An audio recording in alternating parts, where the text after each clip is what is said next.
Hey, welcome to the Daily Dose. My name is JD and I'm one of the pastors at the Vista campus. And because of the gospel, I have a God story, and so do you.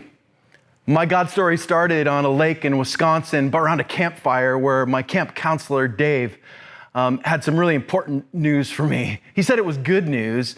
And as that campfire was burning, he opened up his Bible and he described to me that I had a sin problem and that Jesus was the answer to that sin problem, that I could have a relationship with his Father if I would but accept the Son.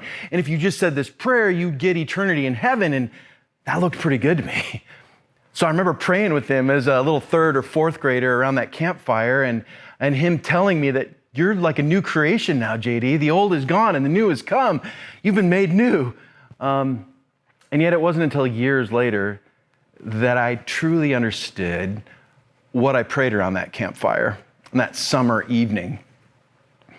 And really what it all boils down to is a good news and a God story in my life. And the way he described it to me was he said, well, if you're over here and you were created, and God loved the way he made you, JD. He made you just like you are. He didn't give you great hair, but he loves you anyway. And God is over here. The two, you were created to have a relationship with God, a friendship. When you talk to him, JD, that's prayer. When you go to the Bible, you're not just reading a book, you're going to meet with the person, you're meeting with God. And he said, you were created to have this close relationship. But he said, I got bad news for you. And he opened up his Bible to Romans chapter 3. And he said, I'm sorry about this, but it says right here that all of us have sinned and fallen short of God's glory. And he said, because of that sin, oh my gosh, he said, imagine the Grand Canyon between you and God. And there was no way to bridge that gap. There's no way you could be good enough to have a relationship with God, that God can't even dwell with you in your sin. So, but Counselor Dave, if I just go to church and I pray and I read my Bible, he said, that's like taking a run off the Grand Canyon. You are never going to make it. It would be impossible. And he turned his Bible to Romans chapter 6 and verse 23. And he said, the wages of that sin is death. So JD, because you've turned your back on God and decided to go your own way, you now deserve death, and that's eternal separation from God. That's what hell looks like, being separated from God eternally. But God's not okay with that. He created you to have a relationship.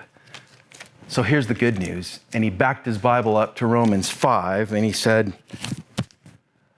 God himself demonstrates his great love for you in this, that while you were still broken, while you were still in sin, while you were still in open rebellion to God, Christ died for you.